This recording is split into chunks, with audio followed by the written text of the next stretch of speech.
Hi, everyone, and welcome to another episode of Raise the Vibe with Liz. I'm your host, Liz Peterson, and today I'm super excited to have author Raymond Moody joining me today. So in 1975, Dr. Raymond Moody coined the term near-death experience in his book, Life, Afterlife, a very popular book for Raymond. A philosophy professor and an MD, he has had a strong interest in how medical realities intersect with the realm of philosophy.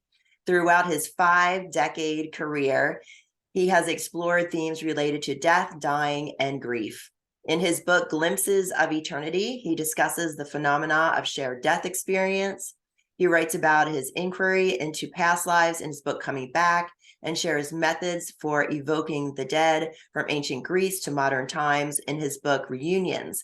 And we're going to be discussing his new book that's out now, God is Bigger Than the Bible.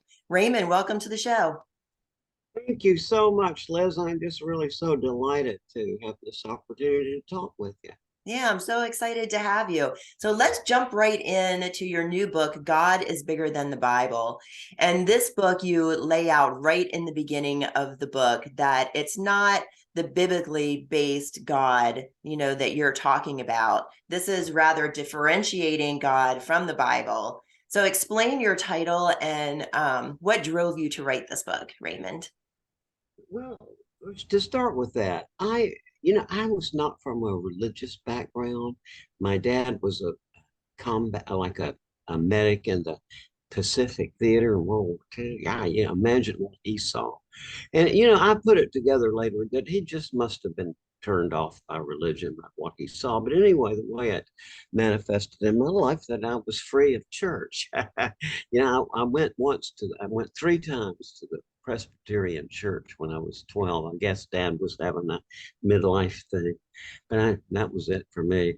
My astronomy was my thing, and it wasn't that I didn't think there was a God. It's just that my mind was on astronomy, right? I didn't think about God. Um, then I went to the University of Virginia to study astronomy, quickly got over into philosophy, and that's where I found out about these near-death experiences. And that was the first I ever knew that anybody took the notion of an afterlife seriously.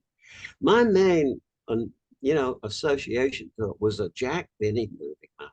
My aunt Edna took me to in the early 50s or late 40s or something, and to cartoons. I thought it was just like a comic premise.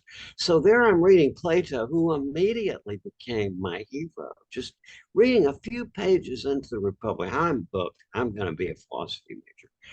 And then this whole great work of Western thought sort of just comes, just sort of focuses in again. And the very ending of it, the dramatic ending, is the story of a guy who was believed dead and revived. And Plato tells the story of he got out of his body, went through a passageway into another world, all these things. And to a person who thought the afterlife, that's a joke, right? But holy mackerel, this hero of mine says this is an important question. So I asked my professor about it. It's like he said, well, yeah, these Greek philosophers knew of cases who people who apparently died and revived. He said Democritus, for example, the atomist, said it's all biological, residual biological activity in the body. Today, it's oxygen deprivation. And whereas Plato and others said, yeah, right on. So there it was. But then in 1965, I met Dr. George Ritchie, who had a very profound experience. And listening to Dr. Ritchie, he was a psychiatry professor there at UVA. Holy mackerel. I mean, he was so obviously, palpably real. And that was where I began sort of sensing that, oh my God, this God thing is, yeah. And it's not been religious to me. It's been a personal thing. And I began to glimpse God through the wonderful stories of these people who had been to the beyond, greeted by this love of compassion, this light of compassion and love. And then, over the years, I've had my own personal experiences. But, as a psychiatrist, one thing that really strikes me is that the Bible and is used as a cudgel on people. you know? I mean, that's not, you better believe this, or in the South it's thrown, you know? And so that just sort of turned me off. But just in my developing relationship with God, it occurred to me that, yeah, the Bible is a great tool for some people. I've seen lots of people who, they get into that, and that is a path to God to me. But, then all these other people are left out who are seeking God, but who just don't like all this, oppressive theology. You're going to go to hell, Right. and so that's what this book, God is Bigger Than the Bible, was about. I was back in 2010 in the spring. I was sitting on my back porch writing this book. And this young man I'd met when he was 17, he was 40 then, and a couple of kids, and he worked for us some, and he was out there mowing the grass. And so then he stopped, to come up on the back porch to get a Coke and to cool off for a minute. And he said, "Hey, Raymond, what you writing there?" And I said, "Well, I'm writing a book called God is Bigger Than the Bible."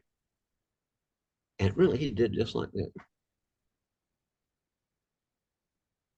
And he said, "Huh, sometimes I think his word is even greater than he is." Now you think through that for a moment. Right. What that is called is bibliolatry. It's worshiping a book. And I think that bibliolatry is one thing that keeps people away from God. So what I'm saying is the Bible is fine, and so are the other holy books. But hey, you can have a relationship with God without knowing anything about the Bible. Hmm. I agree. I agree. And a lot of people who have had near death experiences, and you write about this in your book, have experiences with God or beings on the other side. Can you share a little bit about that? Yeah, yeah, it's one of the fairly common things in these reports of near-death experiences is saying that their life is going forward, and then they almost die, and then as part of this, time stands still. And suddenly they're surrounded by this hologram, or for one of it, people use that word some nowadays, but it's like this panorama consisting a hall of mirrors, like of everything you've ever done in your life. And you see it there in the company of this being who loves you totally, who knows everything about you, sees this thing, and it's the love anyway. And so this being of complete compassion and love, some say God, some say Christ, but the description is universal, the same. It's like they say they don't hear a voice, but it's like they say that the thought comes from this being. How have you learned to love? That's what this panorama is all about, your progress in love.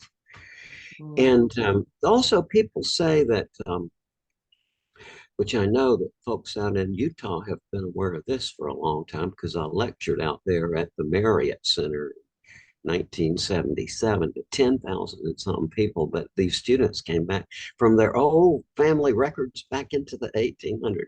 Yeah, Grandma Maud, she had this thing left in her body. So it was very well known out there. But uh, so people say that as part of this, you are in the presence of your loved ones who have passed away. They're almost in the role of a greeting committee. And people say that you don't see a physical presence. It's not like a physical body, but it's a form, a recognizable form. And you recognize this person not from the physical form, because there is none, but the feelings and emotions and memories. Mm. Wonderful. That's beautiful. After my mom passed earlier in the year, I was doing some work around my grief and her death process and everything, and went into like a hypnagogic state, as we all know, where a lot of creativity comes from, and visions, and had a vision of a white tunnel, and mom was there, and then Jesus. It was magnificent. So just having that vision of mom, it really brought some peace to me. And there can be a lot of healing, that comes when people have these near death experiences and these experiences with God, in the afterlife. And it really changes their views and desires around life. And you discuss that in your book. Can you talk a little bit about how these experiences, change their lives? Well, um, yeah, I noticed as a psychiatrist that all of my patients were chasing something. Some of them were chasing power, laughable. What did they do when they get it? They want more. It's never satisfying. Or fame, which is personally I'm scared of, um, or money, or whatever they're chasing. I was, talking about this wonderful insight I had with my psychiatric supervisor, Dr. Buckler. He paused and he said, "Now, Raymond, how old were you when you got your second doctoral degree?" I was 31. Oh, well, I was chasing knowledge and still am. But whatever people were chasing, see, when they go into this life review, it becomes apparent that what this is all about is learning how to love. And also interesting, it's being, well, it's like the what focuses in on certain aspects of this. And one of the common things people say is that when there is some part of this in which they have been learning something on the quest for knowledge, that this being sort of focuses in, and the thought that they get is, that's very interesting. This will continue even when you're over here. And Mm. Dr. George Ritchie and many others, George said it very articulately. He said that from his experience, he said, this process of knowledge, he says, I gather, goes on for eternity. So it's love and knowledge that they come back inspired by. Evan Alexander, who's a friend of mine, who probably knows, that a neurosurgery professor from Harvard, as he was, and Evan had a near-death experience. And I asked him a few years ago and said, here on Earth, we're oriented by time and space. That's the axis. I said, there's no time and space. So what are the orienting axes? And he said, love and knowledge. And Wow. that's what I hear about a lot of people. And that, Yeah, that's very interesting that during the life review, they really get a sense, you were saying, of the knowledge continues on. Like in life, we're learning. This is very much a learning experience. And then after that panoramic view, and you're going through your life, learning from your experience yet again, and then a sense that it goes on again. yeah. And throughout this process, see, it's just eventually, it wasn't that I had a moment of conversion. It's just that it sort of dawned on me, oh, there's a there's a God. And then that it's a relationship. I think just one thing this, before I went to medical school, I was a professor of uh, philosophy, and I liked to teach logic, for instance, and like how to reason. And one of the things that really strikes me from that point of view is there are so many people whose main activity, at least consciously, related to God seems to be arguing about, debating about, or wondering about, does God exist? Right? Mm-hmm. And a lot of people ask me, Raymond, do you believe God exists? And I say, absolutely not. Because, and let me explain why. Number one, I, Raymond Moody, am a very limited human being. I have taught epistemology, theory of knowledge, and I am full well aware that any belief that I, Raymond Moody, could formulate about God would be off base in some way or another. Plus, if you think about that sentence, do you believe that God exists? The emphasis of the sentence is on the word exist. Well, as a logic professor, it'd take me about an hour, but I could go through and explain to you like the basics, and then get up to the point of you saying, well, now we can understand what the concept of existence is in this framework, and even symbolize what it is. But when it comes to God, I give up. It's amazing to me that there are people who are trying to fit God into a very limited human concept, like put a circle around God and call it existence. And what about something that bursts out of the category of existence or non-existence is God? And so where I come on this, what I say is I have a relationship with God.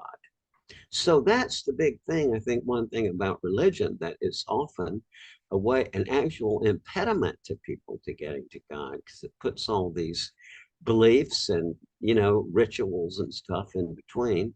Whereas you can have a relationship with God, and then it sort of helps. Then I mean, to me, it's helped to sort of read back and look at all these the great. I was reading just recently Meister Eckhart, for example.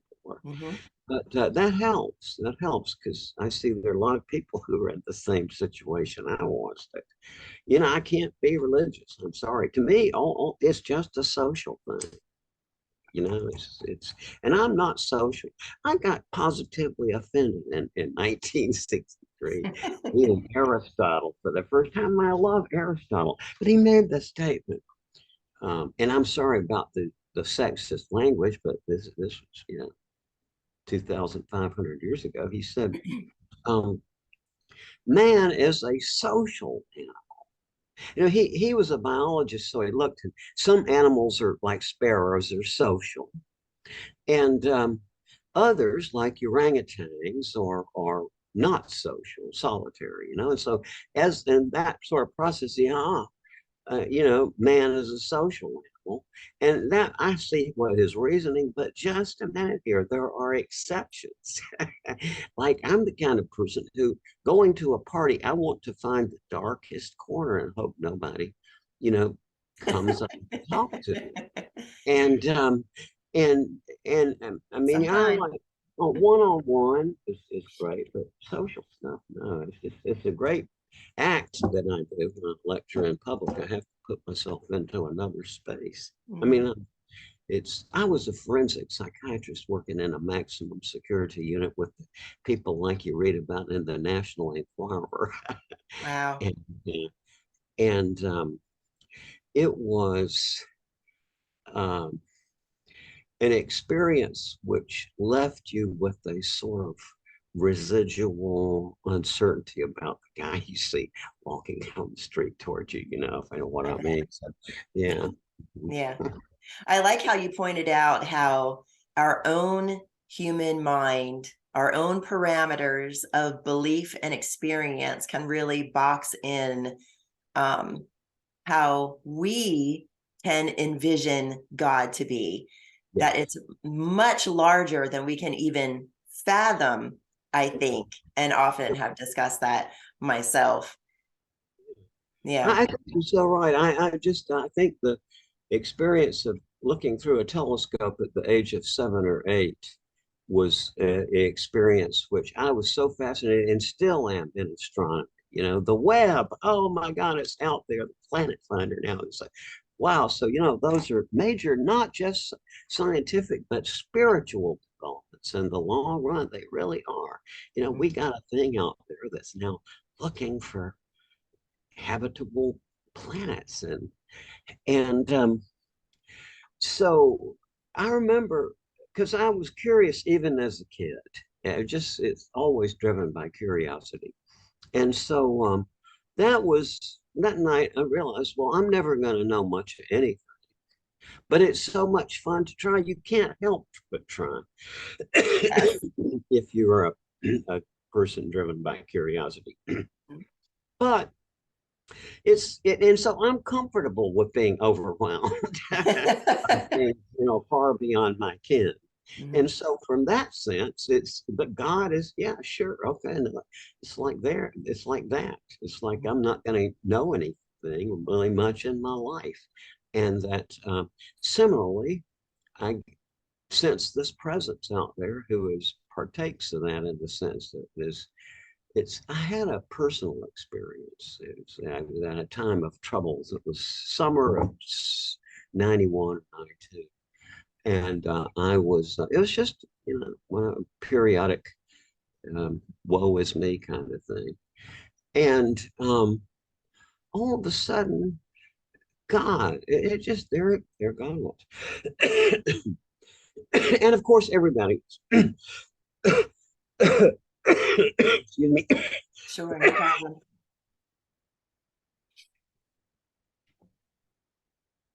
um, it's in some of the writings about direct personal experience of God, they talk about it, the darkness that comes with it. Hmm. And not in negative sense whatsoever. Matter of fact, a soothing darkness, because you know that there is, that your intellect faculties are beat.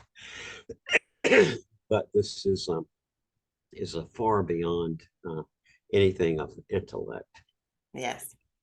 I like how you talk in your book that God likes stories. And I really Mhm. do feel like in my life that there is an actual co-creation going on. Yeah, me too. I had the greatest course in University of Virginia, my 63 to 64 year, on narrative literature. It was 2 semesters, and we read the greatest. And it was like that impressed on me how narrative is just so essential to the human experience. And not only that, if you think about it, narrative consciousness itself is narrative. That is, that your consciousness naturally is weaving a story, the story of your life. And when some new event occurs, what do? You weave it into your continuing life story, right? And so there's something called the Kulikov effect, I believe it is, but that cinematographers have discovered that if you put two randomly selected images, just right here on my desk, glasses and a cup, then and present them randomly to people, then the mind starts weaving a story to connect them. See, and so um, David Hume was one of my great heroes of thought. He was an arch skeptic, as he's thought of, and influenced Einstein, for example. Hume lived from 1711 to 1776 as a friend of Ben Franklin's. And so he, in his um, essay about the afterlife, was talking about how it is just so beyond human logic to think about something like that. And he said it rather snarkily and sarcastically, like, "Oh no, this is um, impossible." He said, by the mere light of reason, it seems difficult to prove the immortality of the soul. Some new species of logic is requisite for that purpose, and some new faculties of the mind that he may enable us to comprehend that logic. And he was saying, really, he was an ironist. He was saying it's impossible. But in that essay, he says he thought that the only um, view of the afterlife that a rational person could entertain seriously would be the reincarnation, because of the, and he didn't say why, but I'm assuming it's because, as a historian as he was, he understood the role of narrative in human affairs, and so that he thought that it was closest to the human experience that it's narrative, because that's, people, it's like telling a story, right? Is your life. And I think that's right. I mean, I'm Hmm. not commenting on you, but I mean, I think it's right from my point of view that the older I get, it more this thing that we're in looks like a theater. Yeah. And it's that is a view that people come up with as naturally as they age. For a year, I was the VIP psychiatrist in a little town. And what I mean by that is that in a town which is fairly small, then the mayor and the local stars and the sheriff, they can't go to the mental health clinic and be seen at the front door, right? So, but it's just out of kindness and that sort of thing that there's, usually an arrangement where they can come into the back door or whatever. And I was privileged for a year because I was the older person in the pool of people who could do it, and also known from my book. And throughout that year, I heard, Raymond, this is mostly people who were lonely, right? Mm. Or situational stress, just looking for somebody to talk to. And very eminent. And I learned so much about from them. And so I repeatedly heard this, like, Raymond, the older I get, the more when I look back at my life, it seems like it's been a movie or a play or drama. And it's something that dawns on people as we grow older, I think, the Mhm. narrative quality of consciousness and of life. I think so too. And the weave, how our Yeah. lives weave together. Yes, that's right. The whole thing that is, you imagine God watching all these stories at once. Wow. And how they interweave, as you say. And it's like we get little pieces of that, right? Hmm. It's here's one. It's like I was my mom and dad were from Porterdale, Georgia. Okay. Dr. George Ritchie, who was the first living person I ever knew who had a near-death experience, was from Richmond, Virginia. Okay.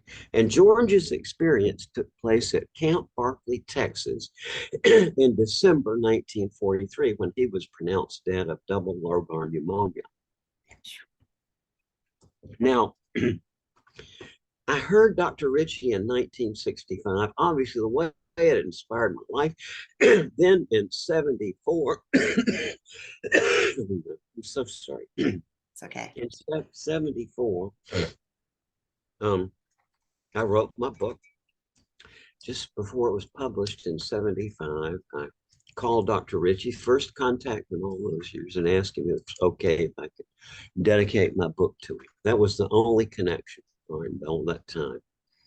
Then it was published in November of 75. And in March of 1976, having graduated from medical school, I went back up to Charlottesville to apply for a residency in psychiatry because I had been in medical school in Georgia. So went up there, met Dr. Ritchie. I called him and said hello and said, oh, by all means, come over. Had a nice dinner. Okay.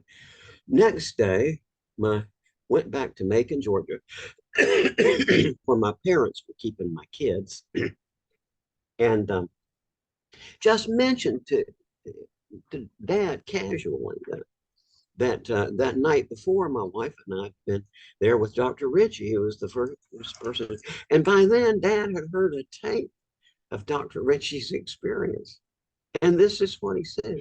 And I remember exactly what he said because I realized it as an example of telegraphic speech, which is showed sign of anxiety. This is what he said. He looked kind of dumbfounded. He said, huh. He said, it's really interesting. Camp Barkley, Texas, December 1943. He said, I was there. And he said, and so were you. and, and what it was that my dad had gone to Camp Barkley in early September 1943 to go to officers candidate school. I was conceived in late September. George's experience was December 23rd, 24th, I think. Mom and Dad moved away from Camp Barkley December 29th. So I was there in the utero. And, that's the kind of talking about the interweaving that catches our attention in such and there have been several things like that in my relationship with George. It's like I had wanted since 1964. It's a long story, but I had always wanted to live in an old grist mill. Hmm. So, and that was from 64, but I'd sort of given it up. Oh, it's impractical. I'm never there. People don't want to sell. But then in January of 1990, I was living in one town, but I I was trying to set up study chamber for my research. So I was looking for a house out in the country, but all the prices around where I was living were under the Atlanta aegis, and it was too much. So I just ended up psychology department secretary said, "Oh, Raymond, if you just go right over in the state line into Alabama, 11 miles," she says, "that's so inexpensive." So I asked a friend of mine who was a real estate agent in Atlanta who came from Alabama. So I had no idea where I was going. I just gave the criteria. It has to be out in the country and and away from people and Mhm. within my budget. So Robin, my friend, came up, picked me up this morning, took me over there. It was She had a friend who was the local chief deputy sheriff in this county. I had no idea where we're going. I'm not into directions and geography, that's beyond me. So anyway, to make the long story short, this guy, this real estate agent, we met. He said, "What are you looking for?" And I said, "Well, I'm a psychiatrist. I'm looking for a place out of the country to do some research and writing. Let me take you by this place near where I live." It's to an old man. What is this? And he said, "Well, its trouble is it's not for sale." He said, the couple who live in it, they're old, but they just don't want to leave. It's our home. But their children, he knew, trying to get them out. So let's see. So he went back to his office. There weren't cell phones. Called the owner, "Ms. Bauer, how are you? I've got this man from from out of town, and could I bring him by to show your place?" "Well, you can, Kirk." Johnson, "We're not going to sell a house." But people were always stopping by there wanting to look, so I figured Uh-huh. she's. Yeah. So anyway, into the front door. "Hi, how are you? I'm Raymond Moody. Raymond Moody. Are you the man who wrote that book?" "Yeah." Well, then to uh, her bookshelf is got out George Ritchie's book, and Wow. she opened it, and she had he had written a message to her. Said, "Well, Dr. George Ritchie is one of our dear friends." She said, that must be a sign. So that's kind of how I bought this whole bill. See, so you're so right about that interweaving, I Liz. love that. Yeah, they call them synchronicities. Yes. The things that Synchronicity, the way God remains anonymous. Mhm. Yeah. Oh, I love that. That's great. And she knew Richie. That was fantastic. I Yeah, he love had that been back story. off many times. And you say you share a lot of really fun stories like that in your book. I really appreciated, all of the history and how you wove everything together. Speaking of weaving, I want to go back to that knowledge piece, like God and knowledge, because you talk about a lot of people who have had the near death experiences. Some of them experience a little bit more and beyond Yeah. the normal NDE in transcendent realms and higher dimensions. You want to talk a little bit about that? Yeah, that's that is something that's rare. And all of the cases which may be a few dozen now, but um invariably in my experience, they are people who just, there's no way to conceive how this person could have lived. One of them was a friend of mine, her doctor, Dr. Nelson, who had taken care of her during this illness. Talked to me about it, and it totally changed his life. He said, "Raymond, she was dead for 40 minutes." The reason he tried again to resuscitate was nothing to do with anything medical. It was a purely just personal impulse. And then, to his astonishment, she came back laughing. And so it was she was one of these many, or several dozen or so that I've talked with, who go beyond the out of the body and the life review and all, and say that they become aware of different levels of this, that it's a multi-level um, situation, and that one of the things they see is that there seems to be a whole level or compartment of existence which consists, for want of a better term, of a higher learning institute.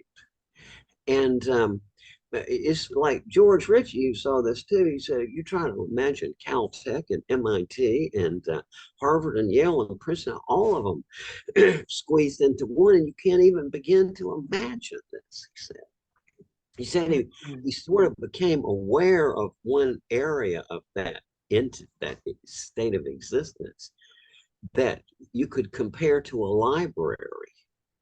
And he said he was just looking through, and he said there was one aspect to this library which consisted of the holy books of the universe. Wow. You know, and so it's exciting to me. Except there's one thing George said. He said that he saw these things in the company of Christ. He said that Christ was sort of taking him around to these different realms. And George would say, when he described this, how he shifted from one realm to another. He said that with a wave of his arm of light, that the scene would change. And he had now, at one level, you're seeing this, and then you're seeing into this whole different level. And Marguerite, George's wonderful wife, was, I remember how she looked so distressed when George would say that. This, I'm talking about like mid 70s now. Hmm. And so, Margaret used to say, I wish George, she called him George. I wish George, I wish George wouldn't say that about. He waved his arm light. That was so embarrassing to her. Oh, that's too bad because Now, that's beautiful. now, this was 74, 75, 76. Hmm. Now, flash forward, and it's, I think about 19, no, maybe 2008 or something like that. I was watching the election coverage. I think it was during the first or second Obama campaign. Uh-huh. And so I saw they had this thing on the stage there, and so the announcer would go up and go, and the whole thing would change. And now we see it every night on TV. Yeah. Change scene. Yeah, Yep, yeah, that's great. God, that really is fascinating to me because I've heard other people having dreams where they're going to these learning institutes, these beautiful halls of knowledge, or libraries, or colleges, or they feel like universities. I've done it myself. Some of the most vivid dreams I've had, I'm in a university campus, or I'm in a library. I'm walking into this huge, gorgeous building, sometimes really old looking, like something you might find in old England, but then sometimes, all glass and sitting around a table. So it makes me really curious, since I'm a dream worker as well, um, that not that near death experience, because I want to exclude that, not that near death experience is us going into a dream, because I don't believe that. But what if sometimes when we're going into our dream state, that we're able to cross the boundary into the other side to continue this knowledge that we're going back and forth. yeah. I think dreams. What are dreams? Well, there's 2,500 years of so-called rational literature on that now. Mm-hmm. And I give up. I've studied a lot of it. And what is it? Well, but I think that one thing is people with near-death experiences, they say they often get asked, well, was it a dream? But what they say is no, it was the opposite of a dream. Yeah. That from that point of view, this we're in is the dream, right? It's like when you're coming out of a dream, you may have the sense that you're coming back to reality, but it's the same deal that when you are having a near-death experience is coming out of this, then this seems dreamlike by comparison. So, there's degrees of dreams, and I have lots of people who the dream state seem to trigger some step up into some different, sphere. Mm, I've had, yeah. a lot of people have told me things like visitations with the deceased, for example, and they say, all over the world, people say, well, I have to call it a dream because I was asleep, but it didn't have the quality of dream. Mm-hmm. Same. I think we're able to release our conscious mind enough to be able to connect with these other realms with Mm-hmm. spirit Mm-hmm. activity for sure. I know that happened. I discussed this in my upcoming book that's coming out in January, I'll be discussing it actually on IAMS, which you helped start. I'll be doing a talk for them mid-December about my book that's coming out in January. But I talk about that ability to, have that gateway during dream time to be able to communicate with our loved ones and how they show up. Yeah. Yeah. This was a respected process in antiquity. And Herodotus writes about the culture in North Africa that had incubation tombs, and the the dead would be put in the tomb, but there would be a sleeping chamber over the top of it, so that if you had something you wanted to talk with grandma about grandma, you'd go and sleep on the tomb and have visitation. And you can do that without a tomb; it's not necessary, even if they're cremated. You can do it, and Yes.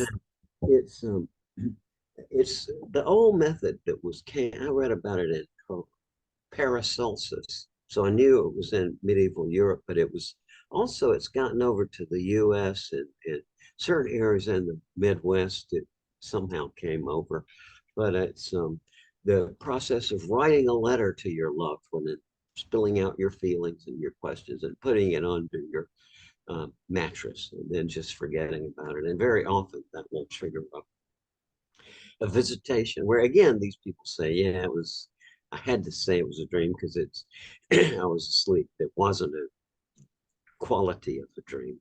Mhm.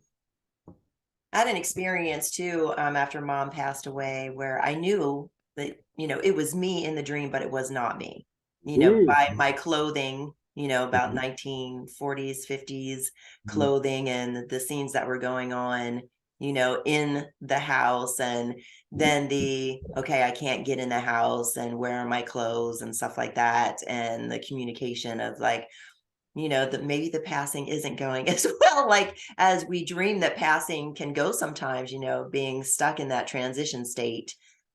Yeah, Yeah. yeah. This is personal identity is a really weird concept, and it's so fascinating to look how it's played out in the West. And it started with Pythagoras, although right about that time there was other people like Alcmaeon and forget who. I forget.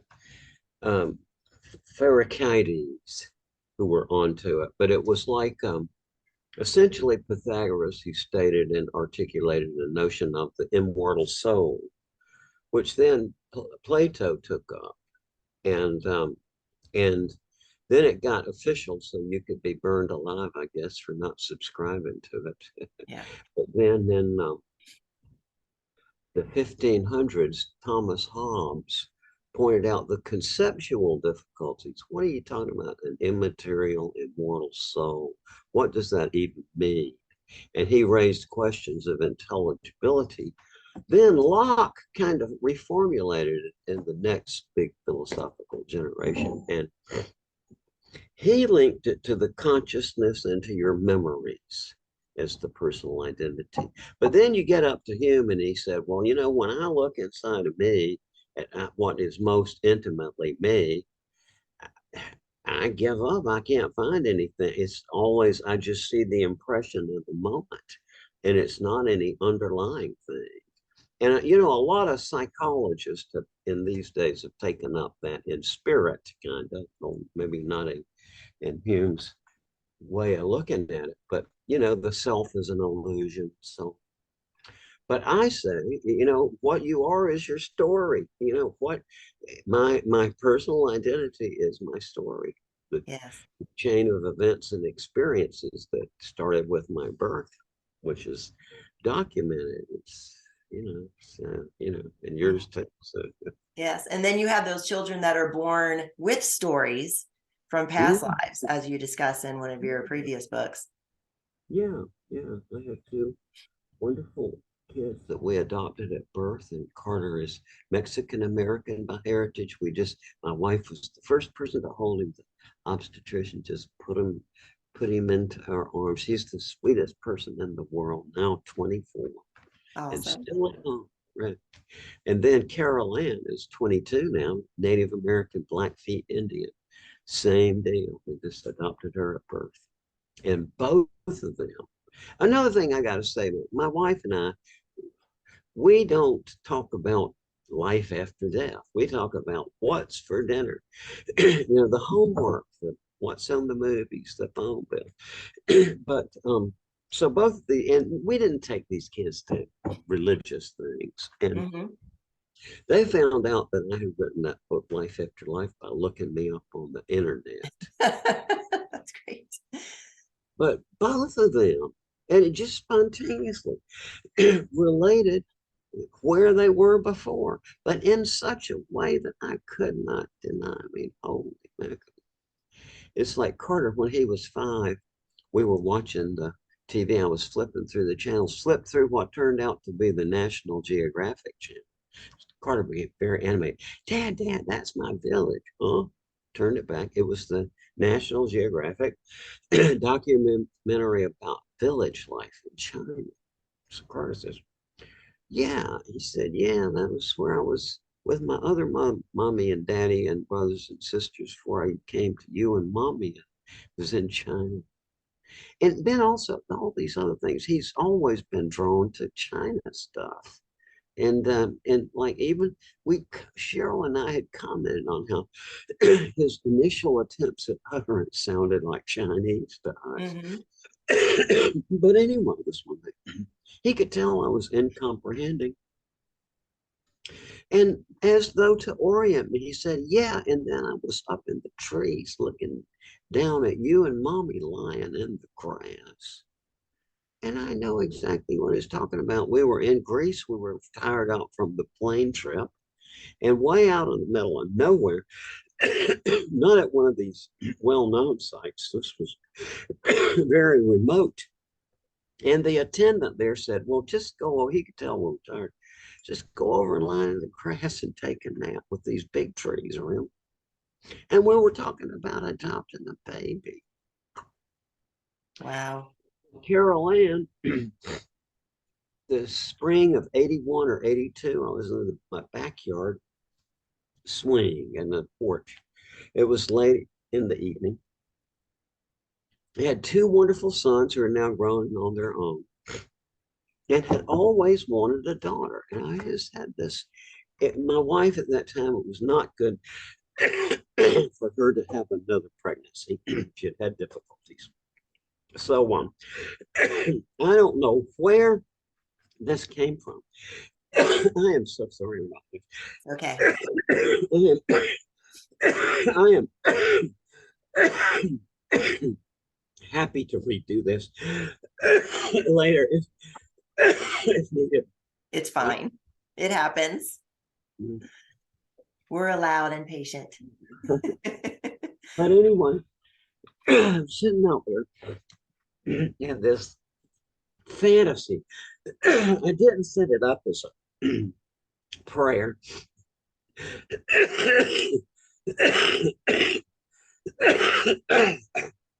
It literally was a daydream, but very vivid and heartfelt it was. Wouldn't it be great to adopt a Native American daughter? Mm-hmm. 19 years later, it happened, but the way it happened, I had known this woman. Christine is a Blackfeet Indian from Montana. And I'd met her at a conference. And so this one day, out of nowhere, she called us. She said, oh, how are you doing? I said, we're great. We've adopted a baby.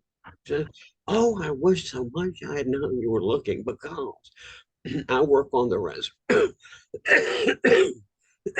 In the hospital on the reservation.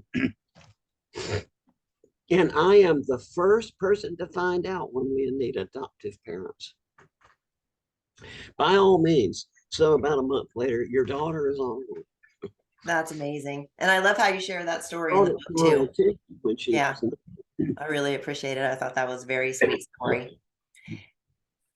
We're coming to the end of our talk, but I want to talk a little bit about your chapter on justice, because a lot of people talk about in religion, oh, we have our sins and, we're going to be judged at the end. And, although sometimes we may, wish that somebody was judged at the end, that's really not the case. That's Right. You want to talk a little bit about that and what you Yeah, say in the book? well, I had an experience. I think it was 67 or 68, one of those for sure, in Charlottesville, Virginia. And I was a uh, uh, graduate student in philosophy. And so a Broadway musical comedy came through town. I forget which one it was, but it was a road tour. Just did a one night performance in Charlottesville, and I was there on the front row with my wife. And so the play went on, and the play had a really wonderful comic villain, complete with the black top hat and the black cape. And so he was so vicious. And so then the play is over, the curtain comes down, the curtain call, then the hero and her, then the supporting actors and actresses, thunderous applause. And then out from the back into the spotlight came the villain. And I was sitting there on the front row. It was embarrassing. Silence. And it seemed like, of course, I'm sure felt like it went on forever, just a few seconds, I guess. But then I heard, since I was on the front, I heard this like from the back. It was like, just a whole collective. Like you heard a lot of people at once go, and then a few, and then and louder, and then he got the most thunderous applause of all. And it's like, you know, I still hate some of the villains in my life, but a Mm-hmm. lot of them, I look back and I say, whoa, that was a really good experience. And I kind of think it's probably something like that. And I love that. that God, that, that, and it's often an ideological sin if you really get Mm-hmm. into it. It's like you don't believe in the baptism, then you're going to hell. And in the South in Yeah. Georgia, it was that there was two sects of the Baptists. One of their ideology was that it only works if you're baptized upstream, but then the other ones only allowed it if you were baptized downstream. And this was a big deal, and they were each accusing you that, oh, you're going to hell. And so, to me, that's really comical. And the idea for something that is usually an ideological infraction, what these people visualize is that because you don't agree with their religious ideology, you are going to burn in a terrible thing endlessly, ages beyond infinite ages. That takes it away from the realm of justice and into the realm of nonsense. Mm-hmm. I mean, that is crazy and insane.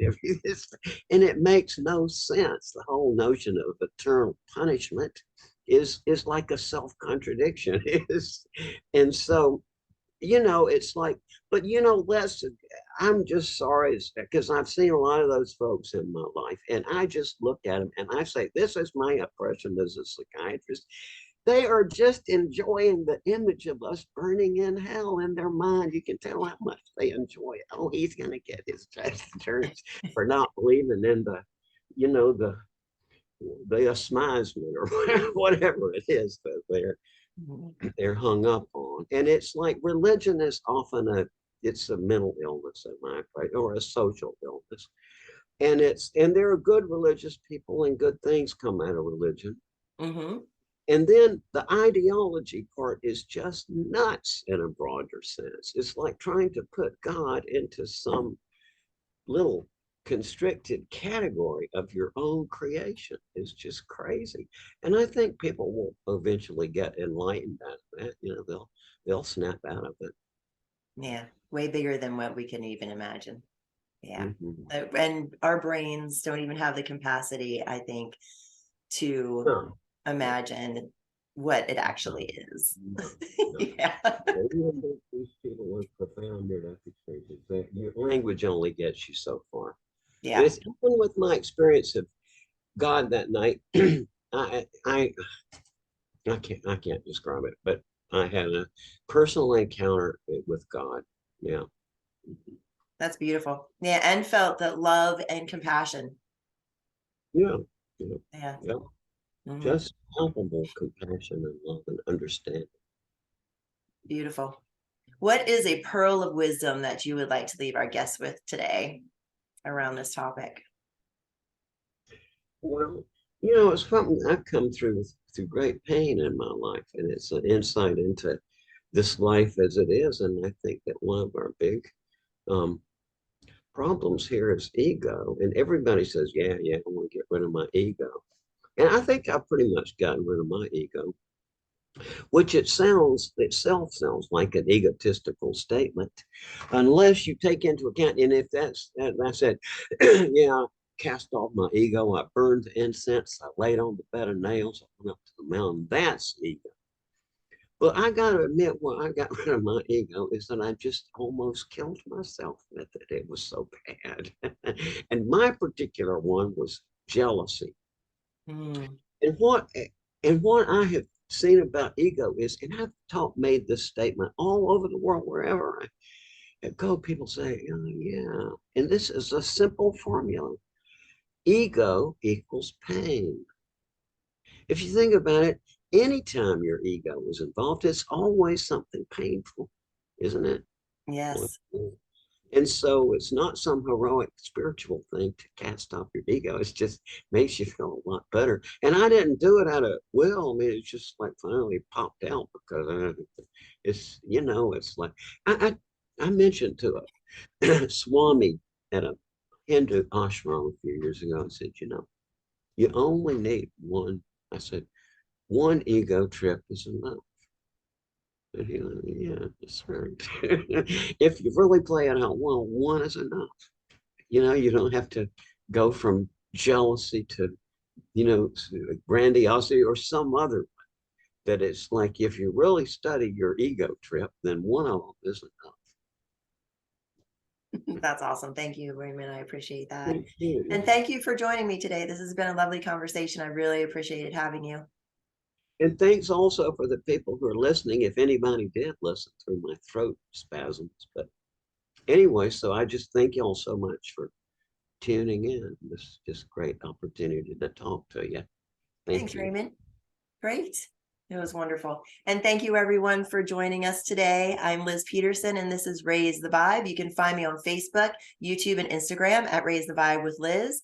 And for more information about me and the work that I do, my website is lizshealingtouch.com. And please, if you want to find out more information about Dr. Raymond Moody, his website is lifeafterlife.com. Thank you everyone for joining. And remember to get out there and raise the vibe. Thanks, everybody.